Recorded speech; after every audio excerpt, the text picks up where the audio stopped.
Hi everybody. Are you ready for, I think it's part 7 now, the 7th installment of punishing dumbass openings.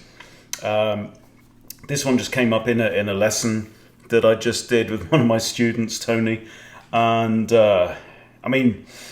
some people, I don't know, everyone's got different tastes, you know. Some people seem to like pain. Some people go out of their way to get punished.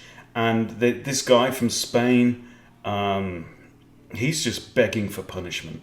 I mean, this is a beauty.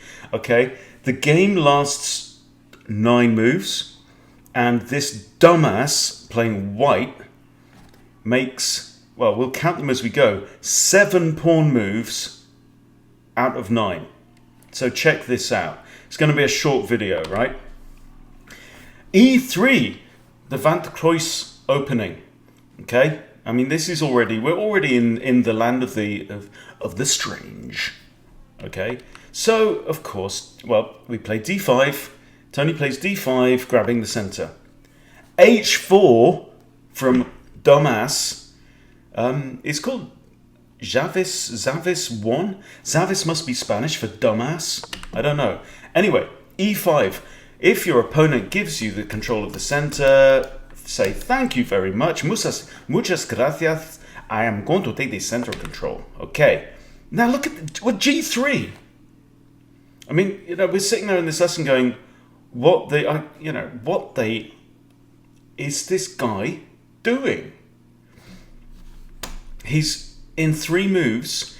Yes, he's managed to create a path for his queen, and he's created the possibility of releasing one of his bishops with 3 pawn moves. You only need to move 2 pawns in order to complete all of your development.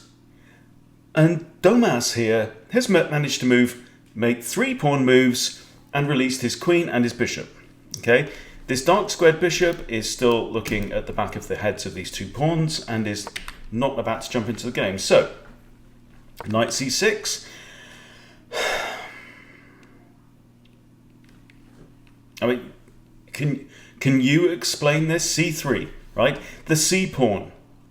The queen already has a route into the game. Okay, it has 3 perfectly good squares. This one's guarded by the bishop. Okay, the only reason to move the c pawn is to give the queen a route into the game. Okay, c3 blocks the entry of the knight into the game. So I don't know if there was a dumbass openings world championship.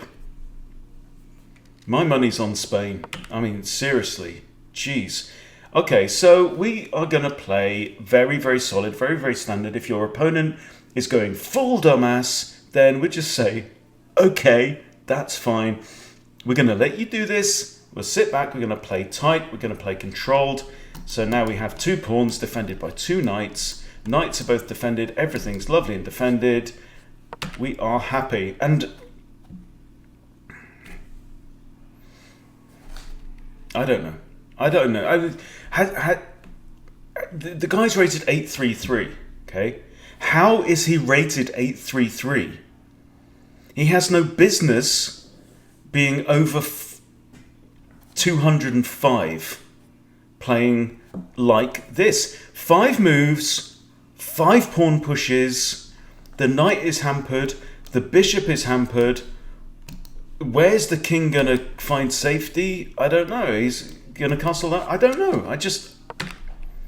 It's a mystery. Anyway, bishop e6. Just keep it tight, right? This guy is on a mission of self-destruction. Let's just sit back and watch him self-destruct. I don't know. b4, right?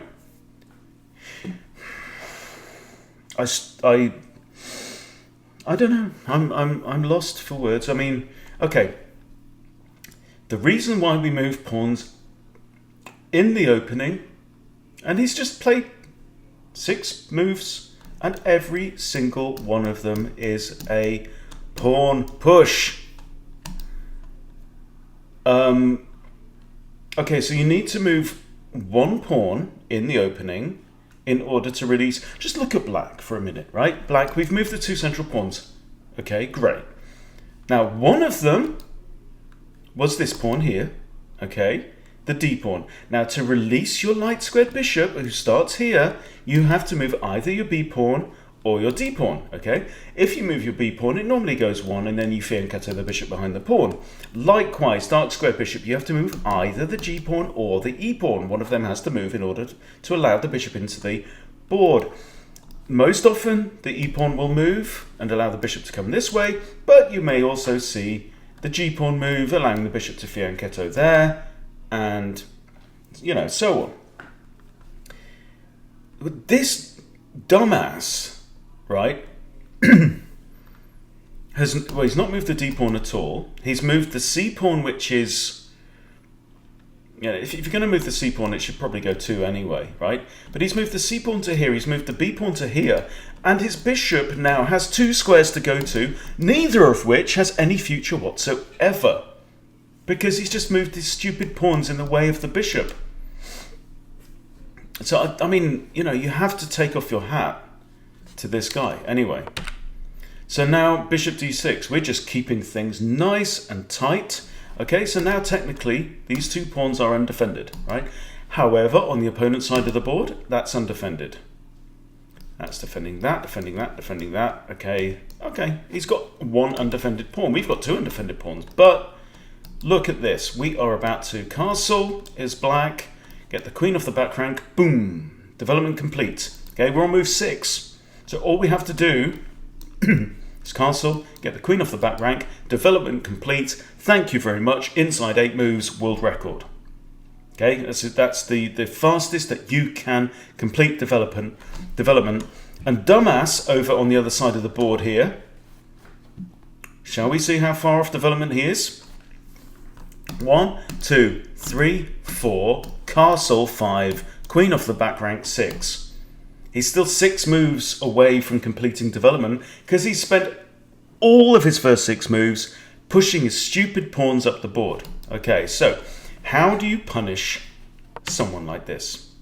Okay, now we have a peace move.